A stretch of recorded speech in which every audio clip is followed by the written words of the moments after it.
11th, the policy committee meeting of Wallingford-Swarthmore school districts. Sorry. Welcome. Tonight we are, we need to take roll call. So, Ms. Walkman here. Ms. Vincent here. Mr. Legg here. And Ms. Williams here. Here. If we can move for approval of the minutes for the November 13th meeting. So, thank you. And on the agenda for tonight, we have discussion of policies and company administrative regulations for second readings. It's a lot of 600 series. We have not made any changes to those since the last meeting. Other than things that we need in that meeting. So if the committee is agreeable, we can agree to move all of those ahead to the board unless there's other discussion.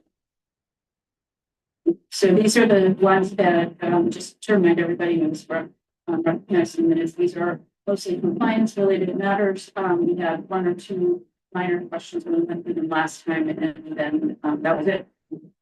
To move them forward. So are there any questions that Ms. Vincent, do you have any questions on those? This is the set of all of the financial policies. Okay. And then, yep, so we can move those forward then. And then discussion of policies to be repealed. So these are again some 600 series that we had spoken about last month to be repealed. This is our second reading of them again to say that we are still in agreement to repeal those because they've been placed in a variety of other policies. And then again, being comfortable with that, we can move this to first.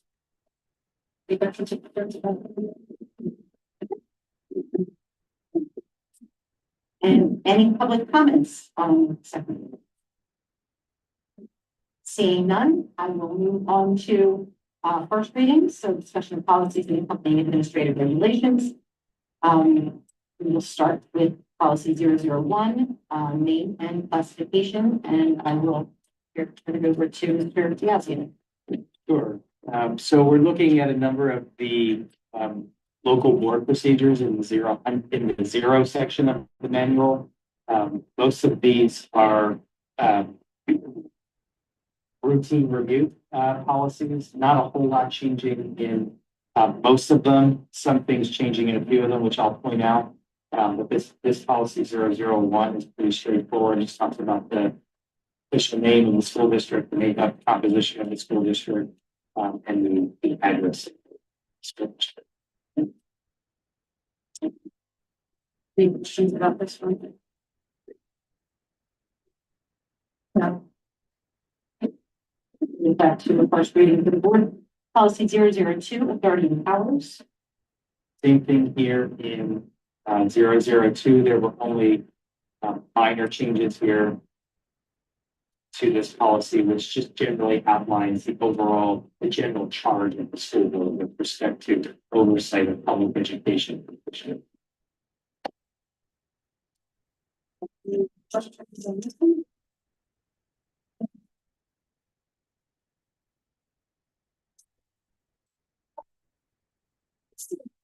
Just I know that we talked from time to time about trying to sort of make more clear the fact that we are a governing body and sort of being a managerial body. And I don't know, it's not necessarily, I'm sure the wording in this policy is as it's supposed to be with it, but just a comment that, you know, and maybe the idea is that, you know, we are, you know, one of our major roles is to hire the superintendent who does bring it on to sort of have this policy. It was really agreeable. It was just a thought I had to say really good. Seems to, you know, give us a little bit more of a hand in sort of operational, I guess, than really is the reality. Yeah, I had the same kind of reaction reading it, and it's and the same like I don't know, it's human message, but it does feel and it's particularly when we get to that last paragraph on page 1. We do establish educational goals and academic standards in as much as we are approving those as they're presented to us.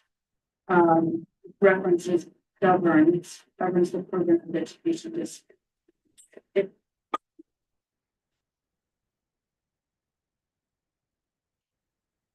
It's not wrong, as you said, it's not wrong. I do think when I was reading it, I thought that this and maybe one other policy too gave me pause that we probably need to about the role of the board versus the role of the administration. I've seen some other districts that we have some really nice guidance for them that they put in the website to help people understand the difference.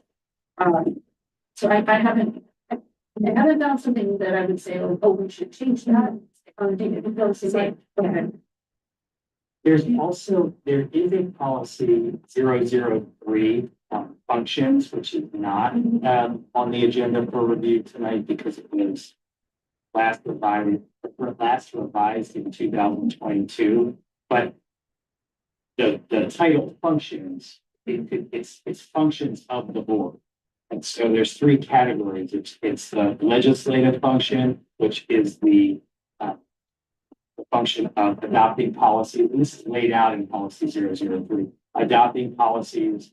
The executive function is, and it says right here, the board shall exercise its executive power by the appointment of the district superintendent, who shall enforce the statutes of the Commonwealth, the regulations of the state board, and the policies of the board. And then you have your review function, which is that periodic function where, like in a student discipline matter or an employee termination matter, you may have to sit as like the judge and jury. So I think if you were to read all the policies in the manual, that section in 003, I think does a good job of outlining what really is the role of the board. We just don't have that on the agenda tonight because it wasn't up for review. So I think the comments are good.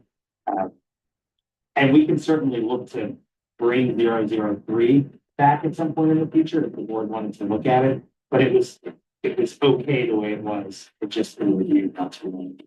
So we take them together, and it's telling you kind of how the 003 is how we carry out the authority. Correct, because the school code does talk about the board doing this, the board doing that, the board doing this, and then the next policy 003 talks about like, well, how do we do that? So it's really policy, superintendent, and then you have a periodic review. Yeah.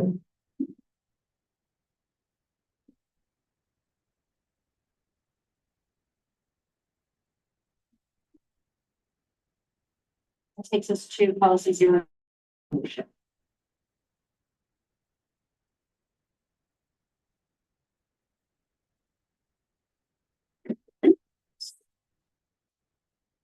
This talks about membership of the board, right? So it talks about the requirements to be a board member.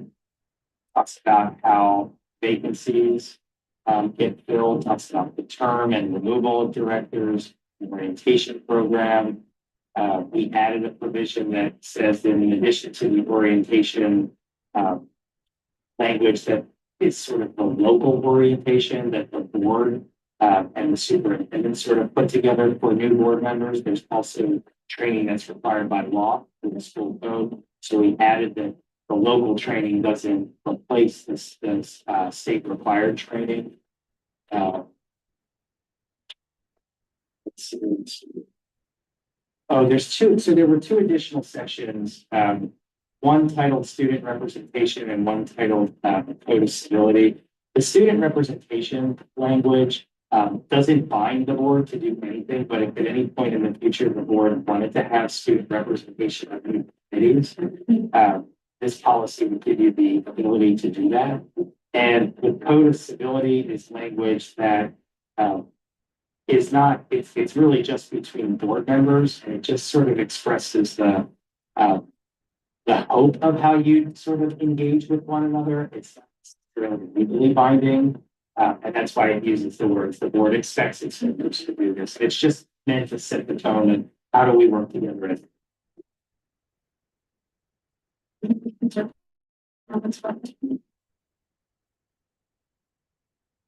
No. Just to say that, the idea of adding to the statement that's been represented.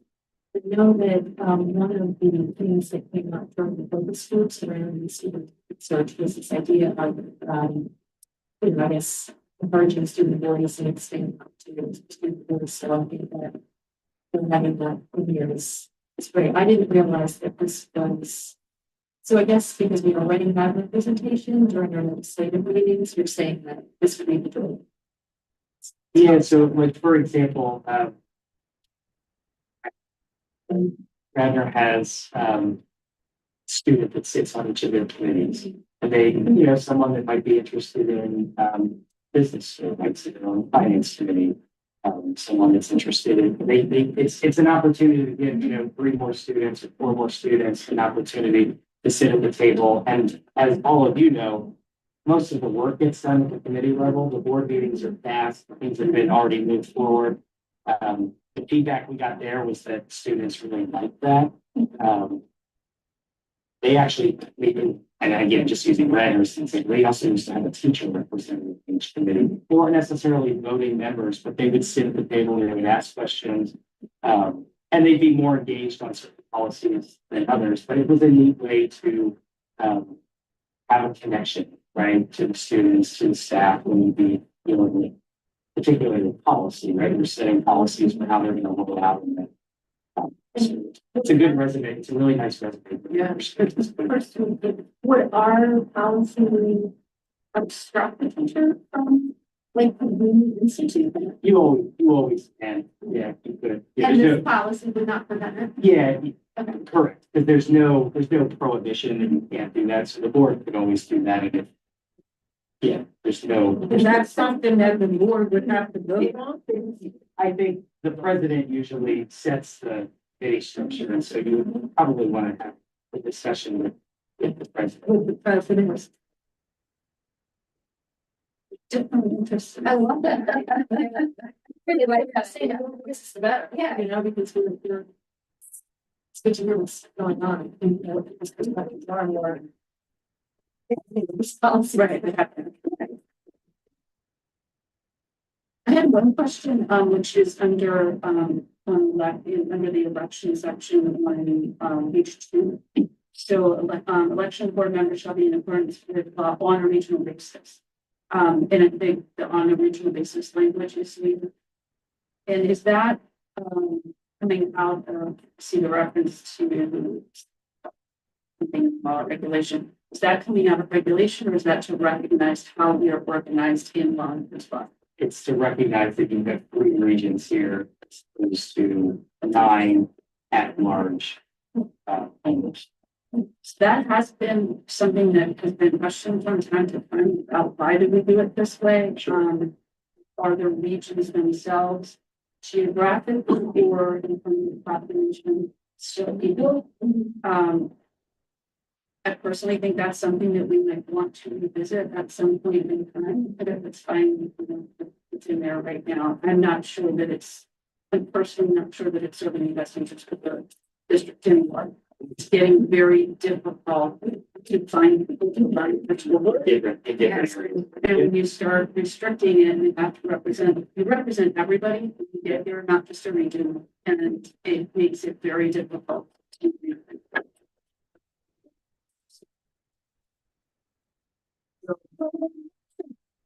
since anybody can run the school board, you just have to run within the board. That's the point. Because you can only be elected for your region. Yeah, so which limits us to that particular region to select people who are. But that's for the ballot. That's for the ballot. I think it's more. You can't run for region 1 if you don't live in region 1. Yeah, but you can be voted on from region 1. So if I wanted to run, what I'm saying is that you literally cannot be elected. You can only select people to serve Region 1 who live in Region 1. You can only select people Well, to, that's because if the board is operating as it should, the board member that is voted in by Region 1 is the voice of the people, like they should be holding town hall meetings and things to find out what their region is asking for, and then we come collaboratively together as a board and present the various things and see where there's common yeah, ground. I'm not disagreeing with that. What I'm saying is that because it's such a small community and you're saying I've got a seat available in Region 2, I can only select this from this tiny subset of the population to serve, and we're having a very difficult time getting people to run and to sit on the board. And I've taken a small community and now said only a third of them could even be eligible to participate. I think that's the critical point. It's already such a small. It's very community. small. And so when you have a district that's massive, sometimes regions make sense. Yeah. But like, for example, if you have a vacancy in Ward 1, we've got three individuals who are really involved in the district and want to run, but two of them live in Region 3 and one of them lives in Region 2. You've now got a vacancy and you've got people who are willing to serve that can't run for that board on Region 1 seat, right? So sometimes it's just a restriction because the person in that for that vacancy has to come from that very small, each of the regions is pretty small, right? Well, there, it's, to me, it seems sort of like a gerrymandering, map of the community. So it should be equally proportioned, but it's not, because you have a region that has lower income, marginally people, where another region doesn't have. So, Two of the regions definitely. Well, That's the two more economically disadvantaged second. Yeah. It was originally, we don't have to get into it so much. It was originally part of what happened to when it brought Nether and Swarthmore together to try to make sure there's representation across each of the communities that made up the two different schools. And it made sense at the time. I'm not opposed to putting it in here. This is what the current state actually is. I'm just saying that I know that we've had difficulty getting people to run, and it's made even more challenging when you can only select them in a region. And so I'm not sure if the this is the model that is going to actually work in the future. well, I guess what I'm asking is if we're wanting to revise the policy, then we should be having the discussion whether or not we want to leave it in or take it out. I think that's a much bigger discussion than Yeah, this group this was we can't decided. make that change. That's the current state is it's regional. If one is going to change that is in a big community conversation. I don't even know if you have the power to do that. You have to petition court. Yeah. It's a court filing, there's a hearing and. Yeah. So we can't change it ourselves. Okay, so it's stated. Okay, well, with that, I think we didn't change anything.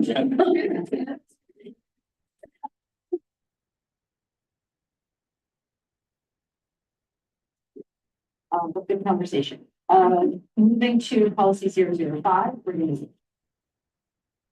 Yes, so policy 5 looks all new, but the majority of the language is not new, but the formatting of the existing policy 005 made it very challenging to try to redline. So we just started new.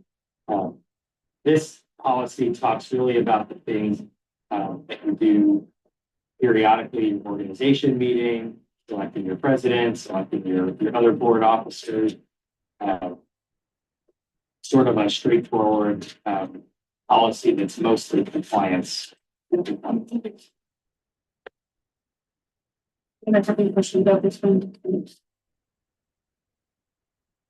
But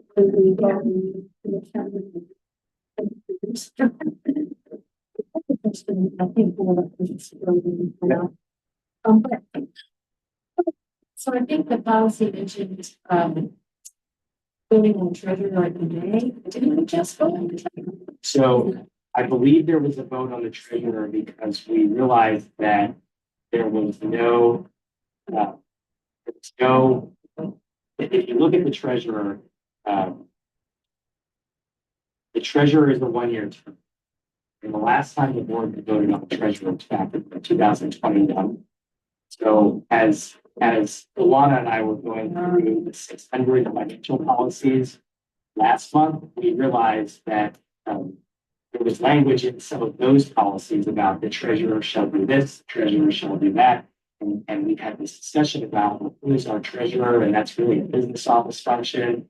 And as we looked at it, we said, no, like there should be a treasurer every year. When we went back to the minutes, the last time one was appointed was, I think it was 2021.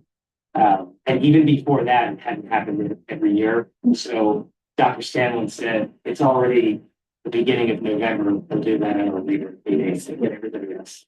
And so that's why we made just.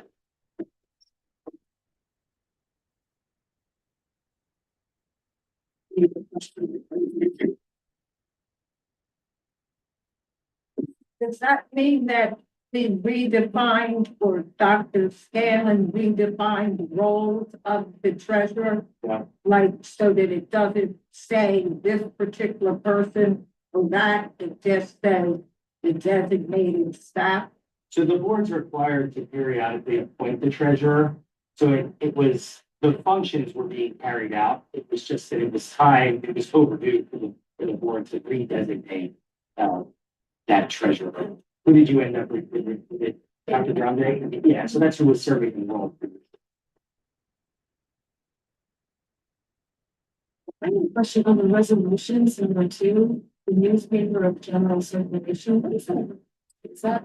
So whenever you advertise for any type of meetings or anything where you need to issue a public notice, you have to advertise in a newspaper of general circulation. What does that mean? That's a newspaper where the reporting area or where the distribution area for that newspaper covers a district.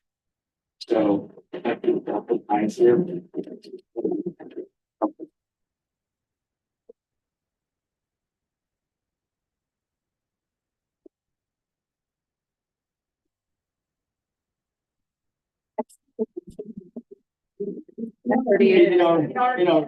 Yeah. It's very, it's not expensive to do Yeah. the advertising. People joke that the newspapers are kind of a dying thing. Yeah. And, whoever the newspaper lobbyists, I mean, this is getting the money for these like official like notifications that nobody reads. It's the way that they keep going. Any other questions or comments? In policy 007, policy manual access.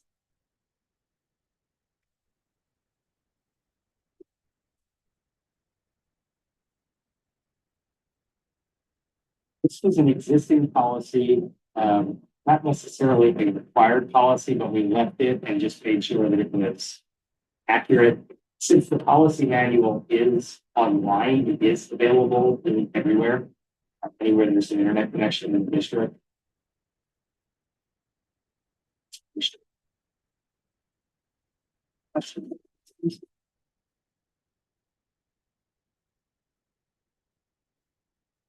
151 and 918 are the two Title I policies, and the requirements of Title I are that those policies be reviewed annually. Whether that means reviewed and approved by the board or just reviewed internally and only bring them forward to the board if there's changes that need to be made. Reasonable minds can differ on that, but it was Dr. That was that wanted to bring these forward just because there's periodic Title I audits, and so when there's clearly a new date on there, it's easier for the auditor to check the box. It's very easy evidence to demonstrate review. So we just brought the vote forward. There were no changes. Mr. Lamb, you kind of had a question about, the policy, so. Yeah, well, with regards to 151, I just wanted to ask, so this is about the use of funds, correct? Well, that's what this is speaking about, the comparability. Yeah. Parties. Making sure that students that are in Title I schools generally have the same experience of students that are in non. Okay. So we only have one Title I school in the district, and that's NPD. And so, as far as the,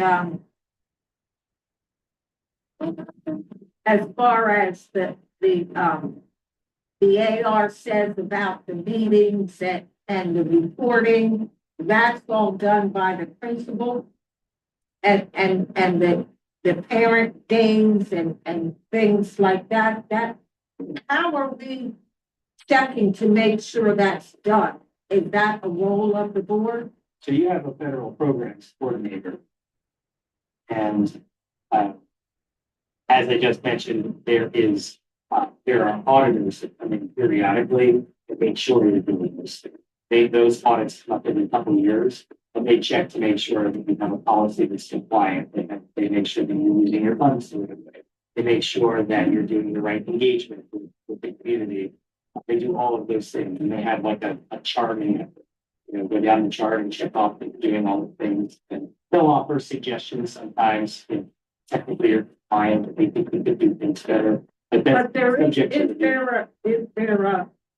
a system in place for the district to do their own, like, you want to prepare for the audit, so you have to have reporting, right? You have to keep a record of what you're doing. I'm asking who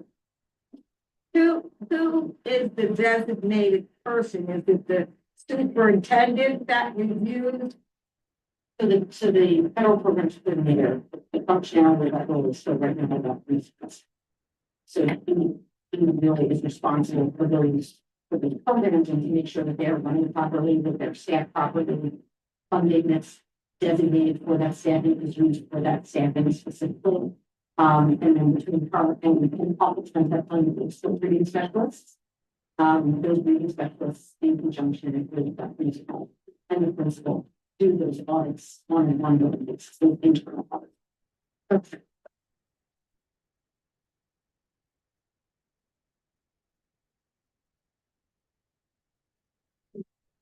Yeah, it's in the subsequent unit, okay. If there are no other questions about this one, we move this one forward, and then I was thinking your questions in this one.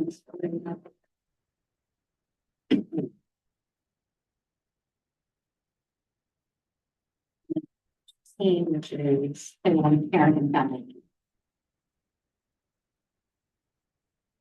Yes, so this is the, so as the committee probably can appreciate, whenever you accept federal funds or state funds, for that matter, there are requirements to go along with the use of that money. With Title I comes with it. Title I money comes a lot of obligations to do certain things with that money. And this policy on 918 outlines the steps that the district has to take with respect to engaging parents and family members, which is like a very, very central, critical component or requirement of accepting the Title I funding.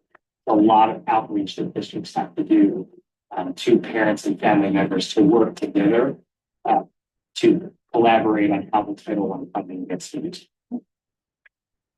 And Dr. Wilson asked me to talk to us about this one last time around. I was pretty sure. Okay. Does anyone have any questions on this one? I think this one I'm sure you do. Yes, so I mean, I was just wondering how we do, is the policy getting large? Like, did we get any feedback from the evaluation, any data that suggests that it's, effective as it's written, or any changes that have to be made to it? That was all, just generally speaking, what feedback do we get? Right, I mean, when I spoke with Dr. Pascal about this, I contacted her and I sent her back to me, which said that only one parent had responded and signed up to give any kind of, policy, that we need feedback on that policy. What I will say though, by and large, that the policy is pretty prescriptive. Some of the specificity of what we do or how we do it, but generally that policy is pretty prescriptive through that type of approach. So there's not a whole lot of flexibility. And quite honestly, in an audit situation, when you get creative, then oftentimes you'll do it. So, yeah. So it's just the one thing. Question about how this references outreach to the marginal and minority, especially racial, ethnicity parents. How do we outreach to that? And I think the district is falling short on that. And so what is the antecedent response to that? Like, how are we going to change that? Because we're just doing it the old way, and that's not working. So Because we just did the search for the superintendent, and not one minority family was a part of the focal group. So obviously, there's some type of disparity going on between the district. Do they really want to reach out, or are they just staying it because they're not walking the talk? So in a sense. Title I is generally geared towards supporting families that fall into lower socioeconomic income brackets. And a lot of times what I see, what I do, the outreach usually is inviting families in to events. So might have an annual parent event where parents come in and hear about the resources for Title I. Sometimes they're district-based, sometimes they're school-based. But usually what I see is that you get the best participation, you get the best attendance, you invite families into events where they can bring their kids, where they can bring their families. Usually, especially with Title I, and there could be any number of reasons why this is the case. But when you try to just direct one-way communication, when you try to survey those folks, you don't generally get as good of a response as if we invite into the building, kind of showcase some of those. That's what I see. That's what I recall Dr. Miskowski talking to us about when we reviewed this one last year, and she provided some feedback. We could always ask her to provide that again about the participation, which I remember talking about getting really good participation in the Title I outreach that they did previously. They did really good. I just want to get the data that says how are they reaching out to these families? How are they inviting them in, and then as far as volunteering in the children's classroom, is there representation there? Right. Yep. Yeah, no, I think you're absolutely right. We'll need to follow up with her again. And maybe she could come to the next meeting and send us an update to provide that suggestion. We were just successful because Ms. Dolay asked a question, but I didn't see the response. But Dr. Miskowski said that we do have a family night, and which, we privy to that information, but I think that was going to be the next question. Yeah, that's. Yeah, but they have the family night, but how many people, is there a sign-in sheet that tells how many people? And if you don't, you know the students and the families, if they did not attend, how are you letting them know about the information that was presented? Is there a follow-up to the event? And that's where I think we're falling short on. I'm just like doing the same thing over and over. Looking at them. Yeah. Yeah, I mean, and so it sounds like there is this Title I night in the spring, so, and it doesn't sound like this is a new initiative, so I wonder what did we find out? So, yeah, what feedback we get, that actually is what I was. Yeah, absolutely. Getting the bar is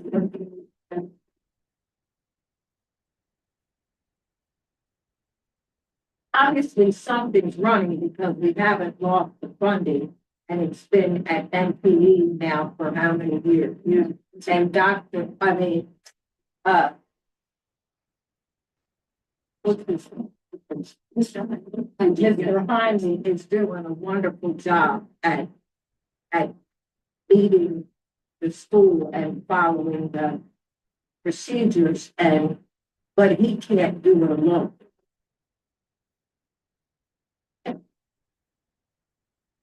Yeah, I will ask Dr. Wisconsin for an update on this. Yes, Kevin. Very good. Okay.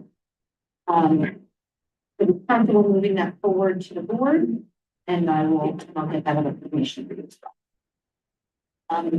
Right, and then several policies for repeal: 000 objectives, 005 organization, 005 officers of the board. So technically 005, it's not really a repeal because we're just taking the existing language in and dropping new language in. On the officers of the board, the duties policy, that was generally not a policy that PSBA was maintaining anymore. And if you looked at what language in that policy, it was really just copy and pasted out of the school code. So what we did is in policy 005, we indicated that, for example, the president and the vice president carry out the duties that are outlined in the school code, and then we provided a hyperlink or a citation to those sections. So that was the reason that 005 was recommended for repeal. And then in 000, if you read that language, it was just a little bit, outdated. And the objective work of the board is really done in your comprehensive planning and your strategic plan, right? When you talk about what your goals are going to be. Usually school districts have moved away from putting that into policy.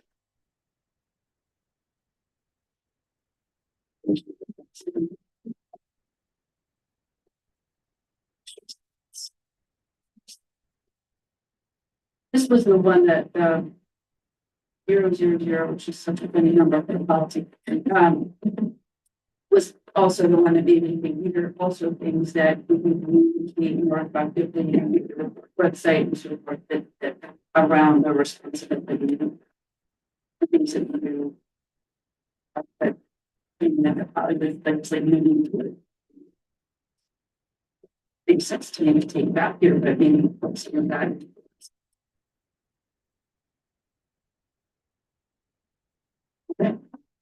Very good. Comments on first reading? Seeing none, then I will announce that our next meeting is Wednesday, January 8th. That's spot, time, same place. And Merry Christmas and Happy New Year and Kwanzaa and Hanukkah. Let's all celebrate all the holidays that are going to occur between now and our next meeting.